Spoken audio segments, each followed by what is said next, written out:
यह crash barrier installation machine highway और सड़कों पर सुरक्षा के लिए गार्डरेल लगाने वाली सबसे तेज और आधुनिक मशीन।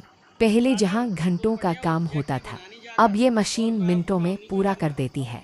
इस वीडियो में देखें क्रैश बैरियर लगाने की नई तकनीक, समय और मजदूरी की बचत, सड़क सुरक्षा में मशीन का रोल। वीडियो अच्छा लगे तो लाइक और शेयर करना मत भूलिए और सब्सक्राइब करके जुड़िए हमारे साथ नई नई मशीनों की जानकारी के लिए।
वीडियो डाल दियो मेरे से।